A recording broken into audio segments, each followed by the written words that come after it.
I want to welcome you to the 27 September Rotary Club of Columbus program. If you join me in the Pledge of Allegiance. I pledge allegiance to the flag of the United States of America and to the republic for which it stands, one nation, under God, indivisible, with liberty and justice for all. I'm going to ask Isaiah to do the invocation in accordance with his faith tradition. As I prepare to pray in my faith tradition, I want to share that I was scrolling Facebook and came across a post that caught my attention. It stated, "A good friend unexpectedly lost his wife. A couple of months later, we were golfing together. He asked about my dinner plans. I told him my wife wanted my homemade chili and cornbread, but I didn't feel like stopping by the store. We continued to golf when he quietly said to me, 'Make the chili.' It took me a few minutes to realize we were no longer talking about dinner. We were talking about going out of my way to do something for someone I love, because at any moment, like his wife, they could unexpectedly be taken from me." Rotarians, I share this Facebook post because it caused me to think over and over again. Since that day, and I hope it will cause you to think, and the next time someone you love wants you to do something that is not such a big deal, just do it. In other words, my fellow Rotarians, just make the chili. Now pray with me. Heavenly Father, I pause to say thank you. Thank you for the many things we often take for granted. Our spouse, our loved ones, our children, our family. And many times, Lord, we even take you for granted. So for all the things we often take for granted, we pause to say thank you. And Lord, by the way, teach us, Lord, to just make the chili.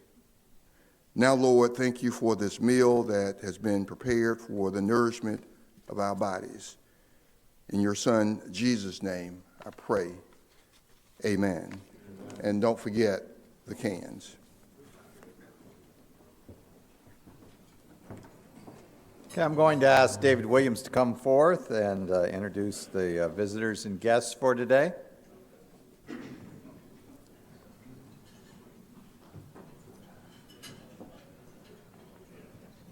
Good afternoon, President Tom and fellow Rotarians. It's my honor today to introduce our guests to you. Carol Ridley has Rabbi Larry Schlesinger from Temple, Israel. If you would stand, raise your hand. Joseph Brannon has Jill Honeycutt from Corpay. Where's Jill? There she is. I was told to introduce this young lady as Miller. She said Stasia. I knew I was going to mess it up. She said I go by Miller, so just call me Miller. She's a guest of our speaker. She's with the Columbus Police Department. Mike Dempsey has Matt Bonham from Fort Moore. He's Director of Intelligence and Security right here. And again, Joseph Brannon has Rachel Moray from YOGC, the Youth Orchestra Choir. So let's welcome we didn't have any visitors today from other clubs, but we have guests and potential Rotarians. Let's welcome them this afternoon. Carol, you see what I did there? Okay. We have another clip today to share from those dollars we give our birthday gifts to that go to the young people of this our community. And today it's going to be highlighting I think the Boy Scouts.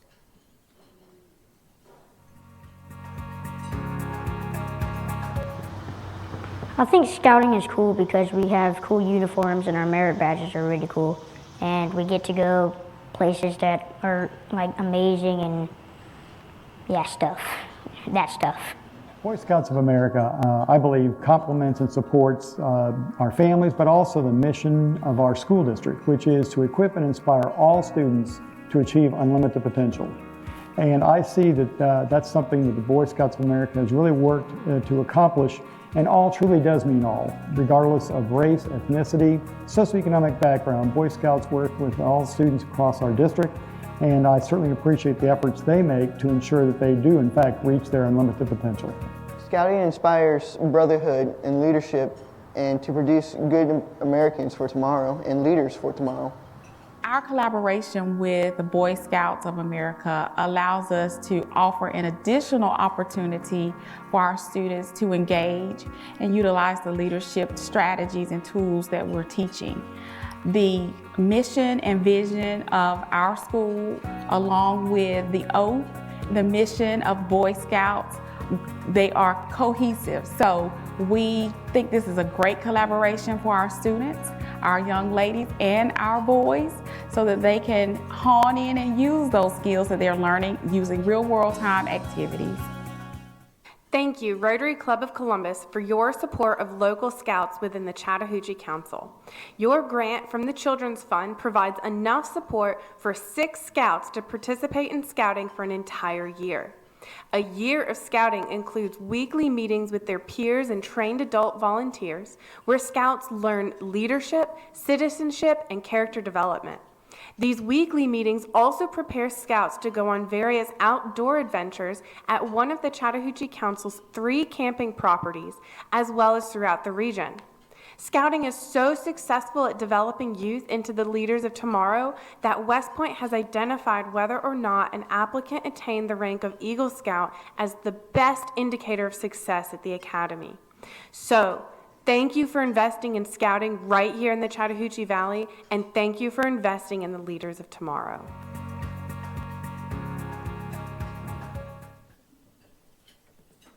Okay, I want each of you to give yourself a round of applause for what the Rotary Club does in our community with our young people and all the other things that we do, and for the role that each of you have played throughout your lives in bettering Columbus, Georgia.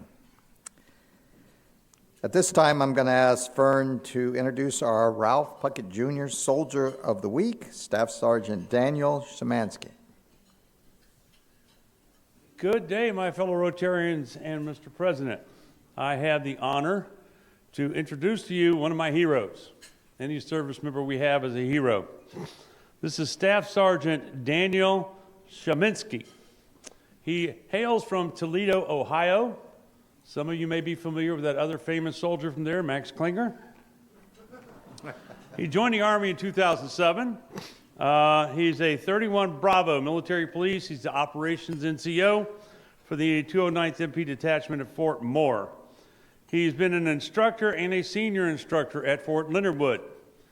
He has been at Fort Cavazos, or Fort Hood, for those of you who don't know what that means, Ansbach, Germany, Fort Johnson, which was Fort Polk, and he has been on a 12-month deployment for Operation Iraqi Freedom. He's had various military courses, from Advanced Leader Course to Master Resiliency Trainer. Marksmanship Observer, that's one I had to ask him about. That's an MP word for sniper. Protective Service Training, and something that helps him when he goes to Atlanta, Evasive Driving Course. He is also the recipient of many of the Army's medals that would be commensurate with his rank: Meritorious Service Medal, Army Commendation, Army Achievement, Good Conduct, National Defense, Iraqi Campaign, Global War and Terrorism, and Driver's Badge, Wheeled Vehicle. I guess he needed that to drive his other course. He has been married to his wife, Caitlin, who he met when he returned from deployment to Iraqi Freedom. She was a friend or family member of somebody he was stationed with? A friend of the family. And he just couldn't let her go after that. They have 2 children, 4-year-old twin girls. When he told me that, I said, bless you, my child. Their names are Alice and Matilda, and they are not identical twins. They are completely different people and personalities, which is makes it easier, I imagine, to raise twins, because I didn't have to do that. He is currently working on his master's degree. And many people in the military police field I talk to get master's degree in criminal justice. Nope, he's looking for one in American history, and he's currently working on his thesis. I would like to present him with a few things. We have Colonel Ralph Puckett's book, Words for Warriors, and this one has an inscription in it that I was surprised when I opened it. This was donated by me in the memory of my father-in-law, Sergeant John Hull, who served honorably in the U.S. Army Air Corps during World War II. It's also signed in here from Colonel Puckett to you. We have a little flyer in here that tells about Colonel Puckett's Medal of Honor. That's yours. We have for you a challenge coin. I'm sure you know what to do with this. You can get you a free drink somewhere, maybe. Passport of the Arts. This is 2 free tickets to you and I'm assuming your spouse, because if you don't take her, you'll be in trouble. To the River Center, to the Columbus Symphony Orchestra, the National Infantry Museum paid promotions, Columbus State University Theater Department, and the Springer Opera House. And every good sergeant has an I Love Me wall. And this is our Colonel Ralph Puckett Jr. Soldier of the Week certificate, which is very suitable for framing. Ladies and gentlemen, Sergeant Daniel Sheminsky.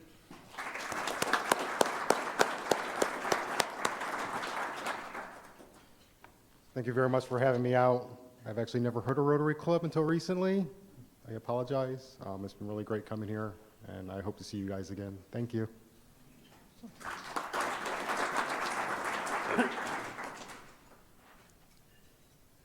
Staff Sergeant Szymanski, on behalf of our 280 members, I want to thank you for joining us today. Please send our regards to all of those soldiers out at Fort Moore. We are honored by your presence, and we invite you back at any time.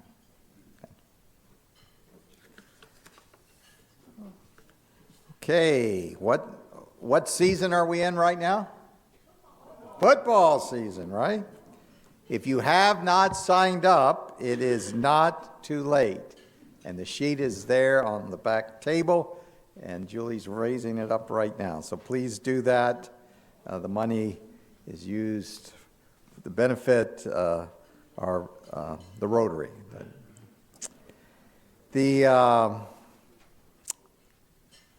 Well, we have a special event coming up on October 11th. Our district governor will be visiting us, and I'm going to ask Reggie to come up and share with us a little bit about what we're going to do while she's here. Reggie? Thank you, President Tom. And fellow Rotarians, as you know, I'm either up here to talk about community or police, so I'm going to do both today. One of the things we're doing on October 11th at the Frank Chester Rec Center at 5:30 that day to 6:45 is we're having an event that's called Got Game, What's Next? This is a continuation of some of the activities that we did last year with President Cedric. We're really trying to invest in the communities that are marginalized and struggling. So this is an event where, with partnership with the Boys and Girls Club, to bring out the youth to that gymnasium that have like a free throw competition and some other things. But also District Governor Andre will be in town to speak as well. And then we'll have that free throw shooting contest to see who gets to the pizza first. But this is just a continuation of our district grant and some of the other things that we've done over the last year or so to ensure that we go back into the communities that are marginalized and that we give back and that we show our support for those communities. So I hope that you will join us along with District Governor and come out and support the youth and be a part of this great event. Thank you.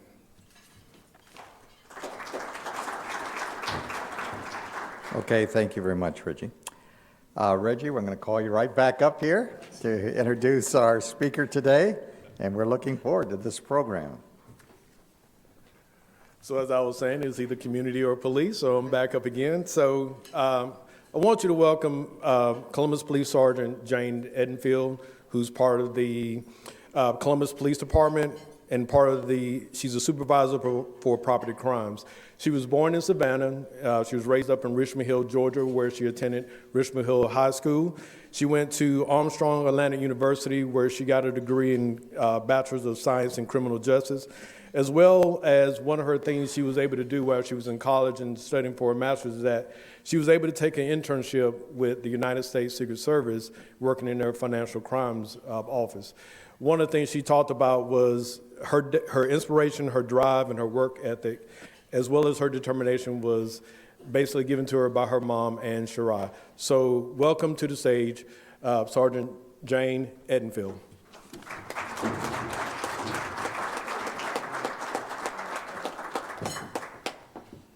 Good afternoon, everybody. How are you? All right, I'm going to try to keep this in 20 minutes. Has anybody seen one of our fraud presentations before? Raise your hand. Yes, Miss Judy, I know you have. Okay, I typically keep them very lively, and I walk around and jump around and high-five and things, so I need you guys to kind of do some feedback with me, okay? All right, so thank you guys for having me. I really appreciate it. Corporal Miller's down here as well. She's my timekeeper also, so we'll try to get you out of here on time, okay? I am a sergeant, one of the sergeants over the property crimes unit, in addition to auto thefts, burglaries, entering autos, any kind of theft you can think of. We also try to work some financial crimes. I've listed them out here. When you think of financial crimes, what do you think of? Stolen credit cards, credit card use, identity fraud, which is where your information's used, counterfeit money, theft by deception, which is going to be our scams, which is what we're going to talk about today, okay? And not that anybody in this room is in this category, but our unit also investigates exploitation of elderly persons when it comes to financial crimes, because banks are now mandatory reporters in the state of Georgia, so we get a lot of reports on that. And again, I know that nobody in this room falls into that category, but just keep that in mind. These are some of the cases that we work, okay? All right, so some points to remember when I'm talking about scams. If somebody calls you and they tell you that you missed jury duty, you have a warrant for your arrest, you have a parking citation, any of a number of other things, your Netflix account is overdue, and they would like for you to drive to Walgreens or Walmart or CVS and buy a gift card and read them the number off of the back, it is a scam. Okay, we're going to learn two things today. We're going to learn about gift cards, and we're going to learn about blue postal boxes and where not to put your checks, okay? So the first thing is gift cards. If it sounds too good to be true, it is probably too good to be true. You are not going to have a Mercedes sitting in your driveway tomorrow for free because the guy on the phone told you that you were going to get it after you went and bought some Apple iCards at Walgreens, okay? Nobody from the government is going to call you. We're creeping up on, we're about to have to do our taxes and all that. What do y'all normally get from the IRS if you have to do something with your taxes, if you're late, if you owe money? A what? A letter, right? Has anybody tried to call the IRS? Oh, yeah. Was anybody successful? No. Okay. Because if you were, I need your number because I don't know how you got through. Same thing for Social Security Administration. So if we can't get through to them, do you think they're going to call us? No. Okay. We had a call the other day. We were calling one of the victims for one of our cases, and thank goodness, they said, well, I don't know that we believe you're a police officer. I said, good. Here's our desk services number.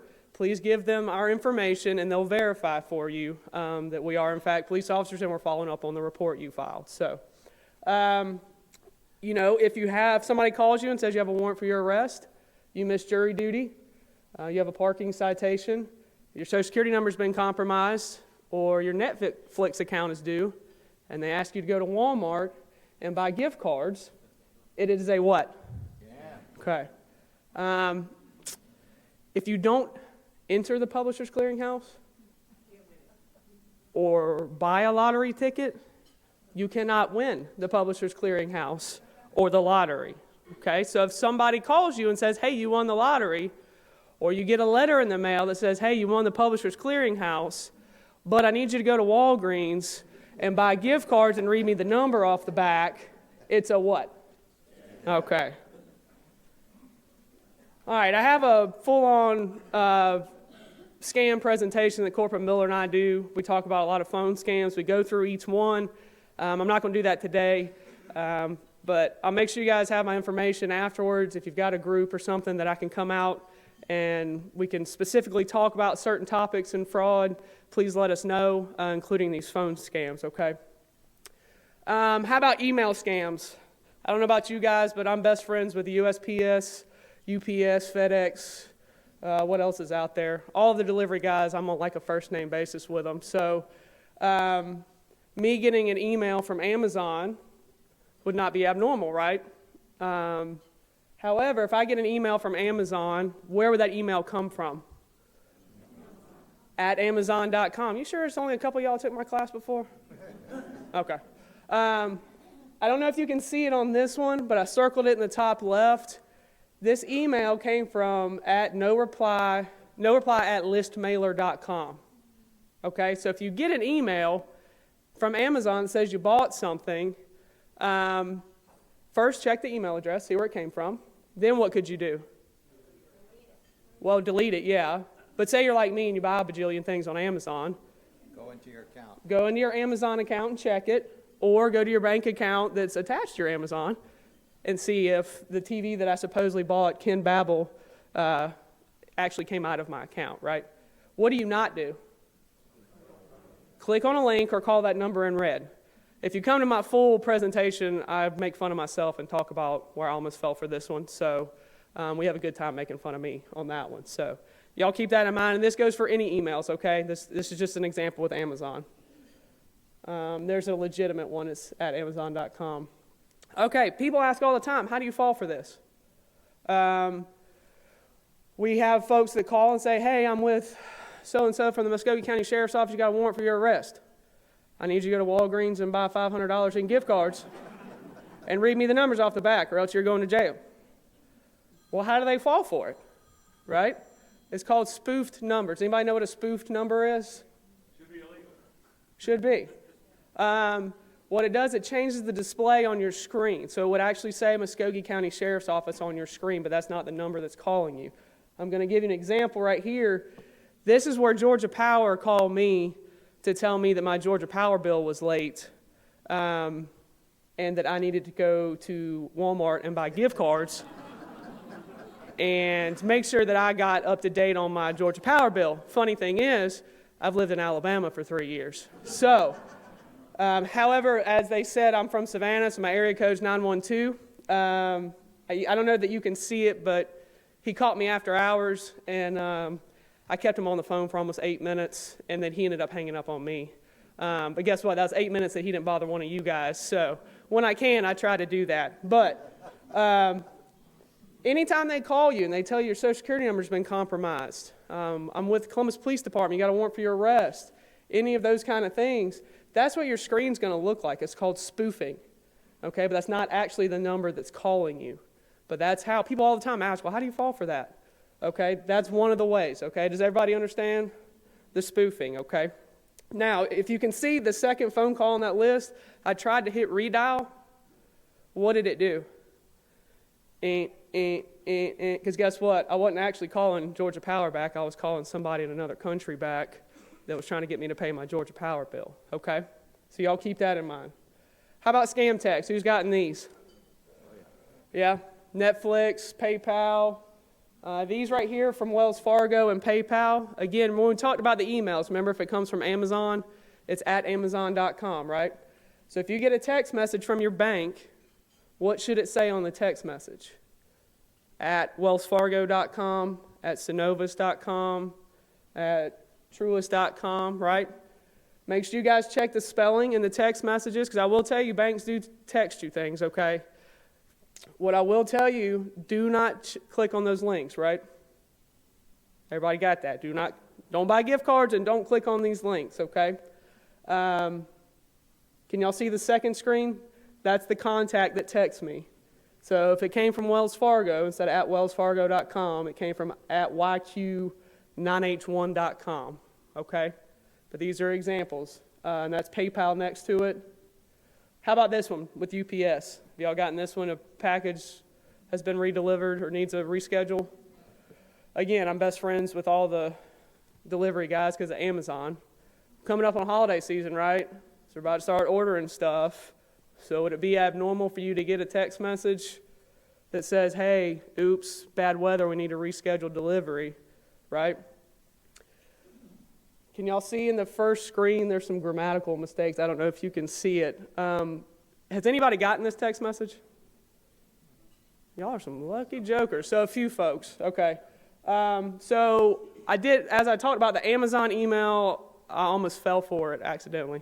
This one, Corporal Miller and I did on purpose so you could see. So we clicked on the link, right? It goes to the second page. It wants you to put in the zip code. Now you guys see on that second screen the little drop downs. You know, normally your screen can drop down, right? You can hit other buttons on that screen. That screen, the only button that works is where you put in the zip code and then submit. Third screen, it says on hold. Guess what the only button is that works? Schedule a redelivery. Then it goes to your fourth screen. And I don't know about you guys, but UPS doesn't need to know my date of birth, my blood type, my social security number, whatever else at the bottom, right? Okay, at that point, we chickened out. We didn't want to go any further. We were doing a presentation for Subway Corporate, and a young lady raised her hand, and she said, I know what screen 5 looks like. I said, would you care to tell us? She said, oh, I'd love to. I said, okay. She said, well, they asked for my bank account information and this and that. And I said, okay, then what happened? Well, they took all the money out of my bank account. And I said, well, okay. So that's screen 5, okay? So, and I will tell you, we went back to screen 2. We just typed in 00000 for zip code. And guess what it did? Same thing as screen 3. Same thing for screen 4, okay? And just remember, this is UPS. It's an example, but it's doing it with USPS and with FedEx, okay? So what can you do if you get one of these text messages and you think you need something actually redelivered? Yep. If it's Amazon, you can go on your Amazon app, right? eBay, that sort of thing, okay? Just please don't click on the link, okay? All right, a lot of people ask us about checks and what happens with the checks. Anybody had a check stolen from them? I know there's more than that. 1, 2, 3, 4.5, 5. Okay. All right. What it is called card cracking. Has anybody seen any of my news articles or anything about mail being stolen from the blue postal boxes? Yeah. Yes. Okay. Who no longer puts their mail in the blue postal boxes? Yes. Okay. What is on the bottom of your check? Account and routing number, right? Okay, so this process is called card cracking. Okay, I'm gonna try to condense it and keep it. But what it is this is a nationwide problem. It's not just Columbus, okay? But just in 2022, Columbus just reports that Corporal Miller and I could tie to mail theft and checks. We had over 300 cases and $3.2 million just in Columbus. Okay, so that's why we get out here and we do these presentations so that we can try to keep you guys from becoming victims, because we can't work all of these cases, okay? But what they do, they have a group that they're actually robbing postal carriers for their little metal keys for the back of the box. They then go in, take the entire box of mail out. They don't care if it's checks or what it is. They take the entire box. They have a new one that they throw in there, shut it, move on. Then they've got a crew that takes that what on the bottom of your check? Account and routing number, and counterfeits a whole new check. They love business checks because what do businesses do? There's a lot of money going in and out, right? So it takes a little bit longer before you can reconcile and realize, wait, that check wasn't supposed to go to that person. It was supposed to be to this person. Or that check was supposed to be $3,000. It wasn't supposed to be $32,000, okay? So then what they do is they get on social media and they say, hey, who's got a Truist account? Who's got a Synovus account? Who's got a JP Morgan Chase account? Who wants to make a few dollars? People volunteer. Well, then what do? They take that counterfeit check, and those people on Facebook that willingly volunteer give up their login information. Y'all heard of a mobile deposit? They mobile deposit the check, and then they Zelle, Cash App the money back out to themselves. Okay? So here's an example. Any truist got money for you, tap in. So that's what they're saying on Facebook, right? Synovus or Chase, if you're trying to make some money, hit me. So they're getting on Facebook, they're trying to solicit these people to come in. These people willingly give up their bank account information to these guys. Then those checks that they've stolen, counterfeited new ones, they filter through these accounts, and then they transfer the money out. Have I lost everybody? No? Okay, we're good? Okay. All right, so that's, if anybody's fallen victim to this with the checks, you see a made payable to on the check, and you think, oh, that must be my suspect. Well, who is that in this scenario?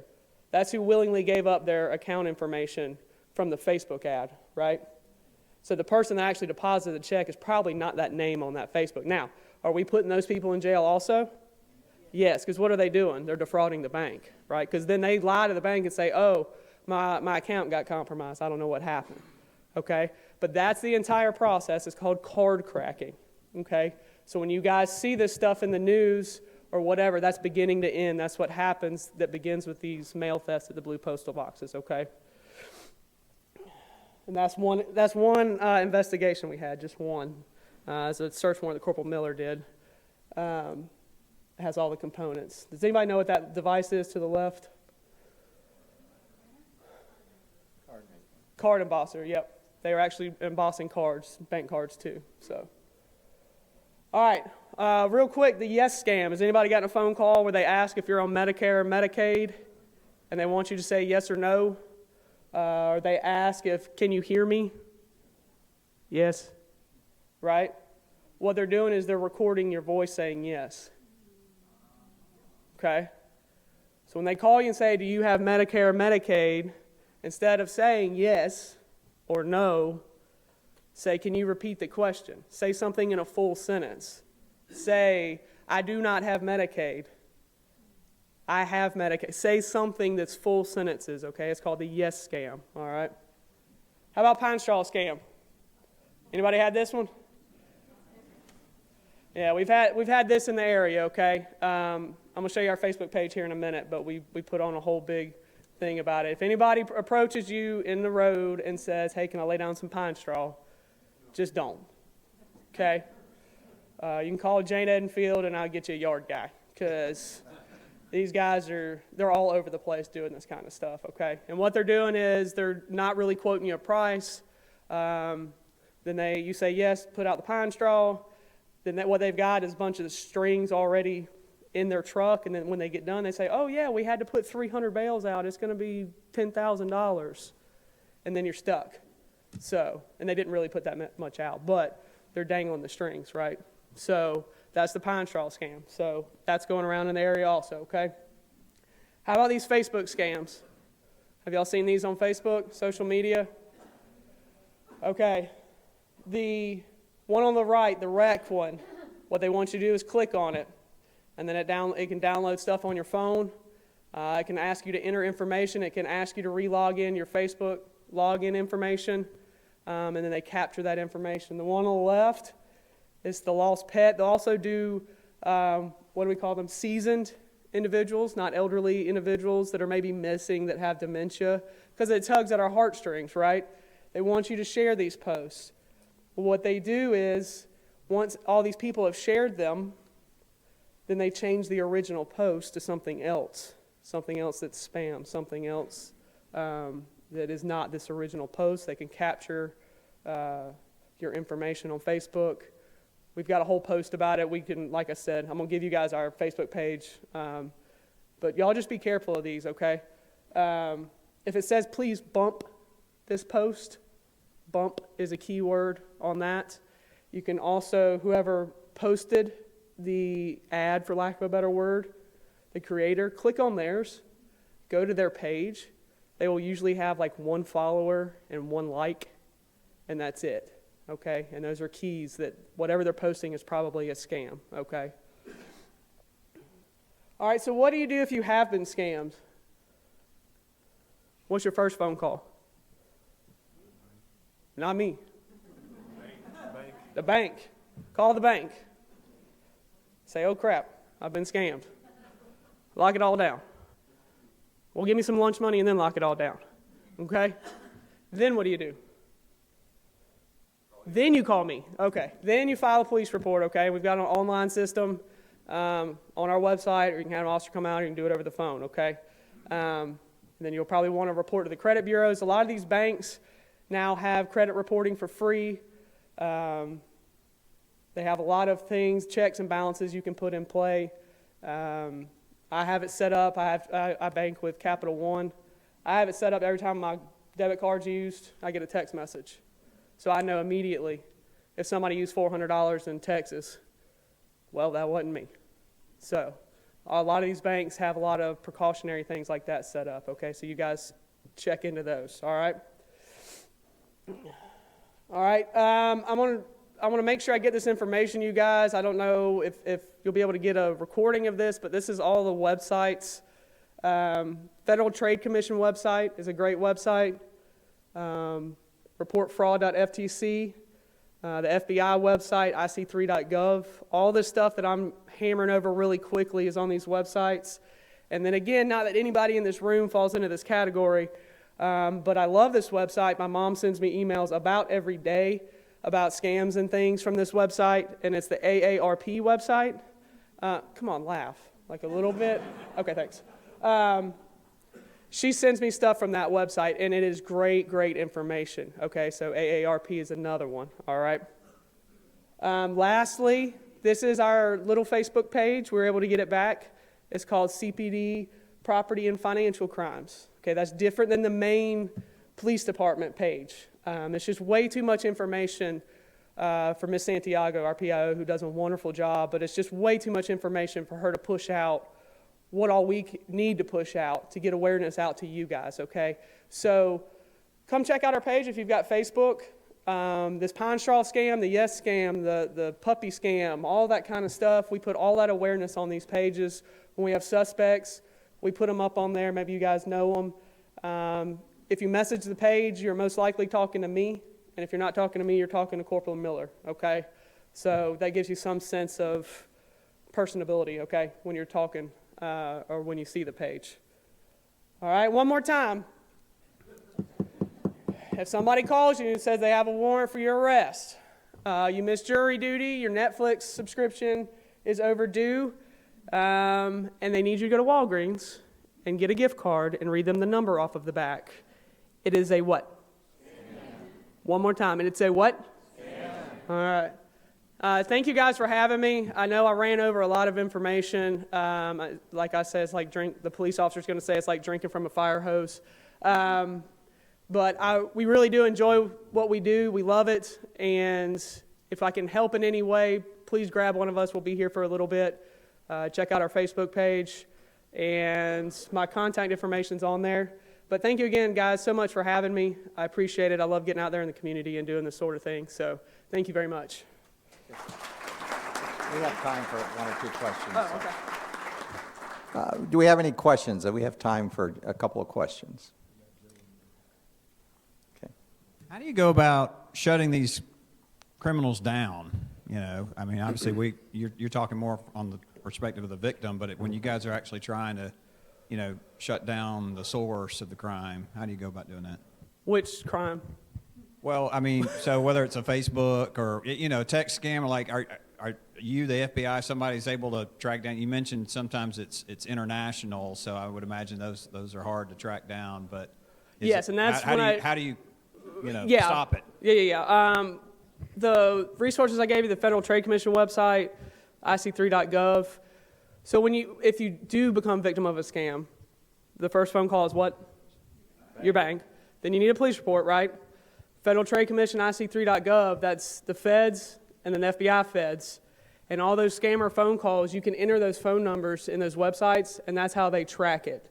So yes, on those, sometimes it's a little difficult because my jurisdiction it's a little limited. But yes, when you see these call centers being busted in India and things like that, it's because they have tracked it through people doing reports and entering information into those websites and law enforcement talking, because we really do talk. I work with all the federal guys here all the time, and it just takes time, and as far as the postal stuff, we have probably put 30 or 40 people in jail in the last couple of years. We've got postal on board now, and we are rocking and rolling now on a federal level for some more. So it just takes time.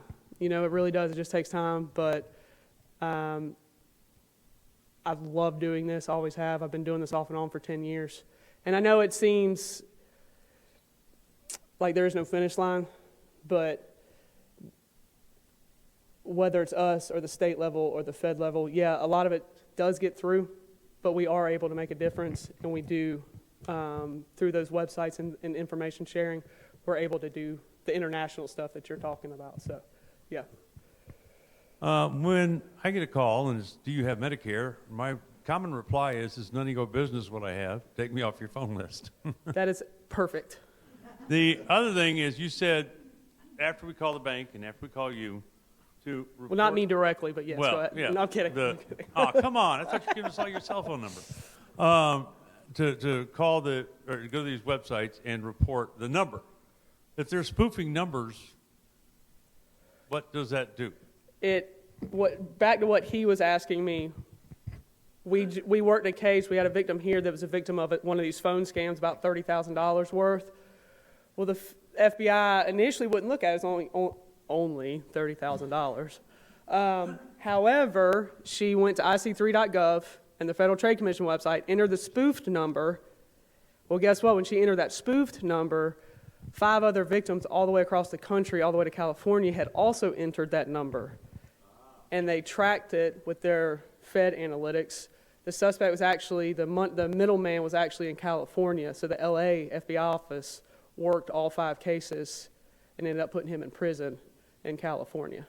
So even the spoofed numbers you put in there, and they do their Fed thing, and which is way above my education or pay grade, but yes. So even if it's a spoof number, put it in there. Absolutely.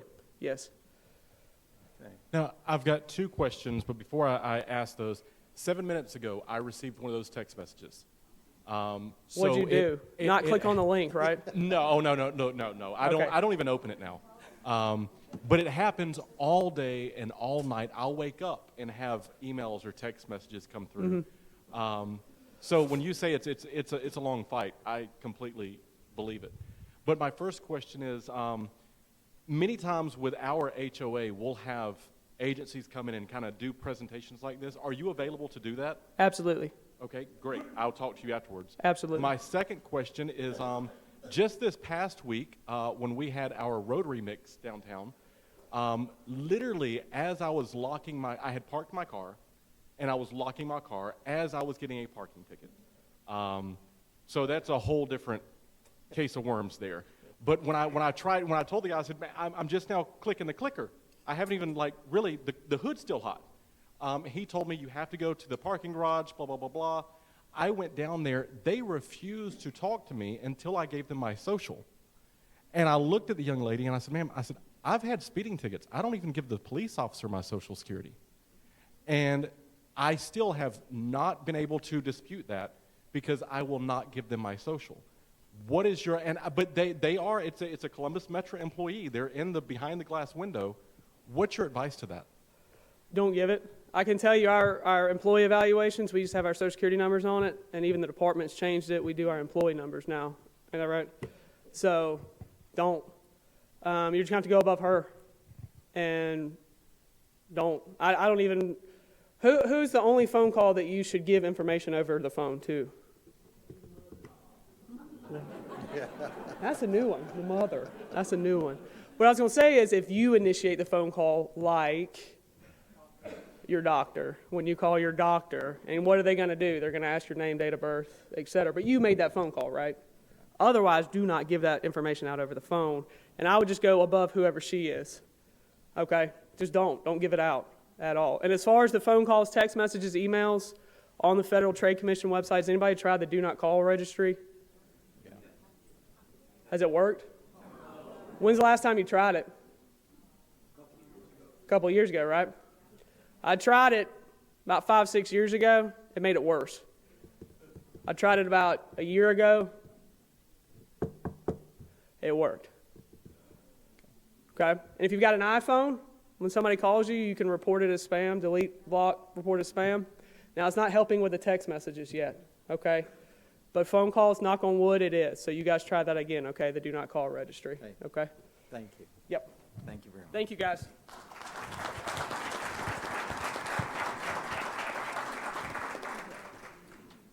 Sergeant Edenfield, we're certainly glad that you're part of our community, and thank you for all your work every day. To commemorate your sharing of the program today, we're going to put a children's book in the library with your name in it. So, okay. I'd like to re-welcome all our visiting guests today, and Staff Sergeant Szymanski, thank you for being here with us. Mia, what was the week like?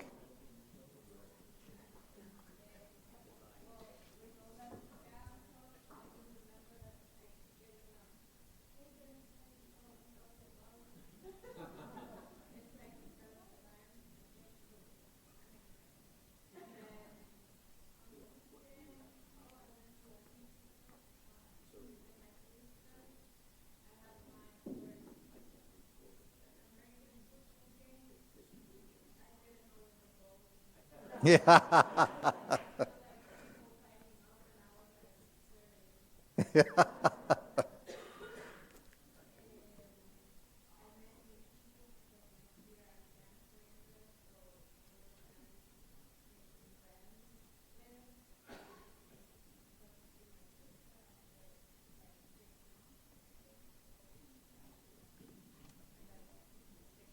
Thank you, Mia.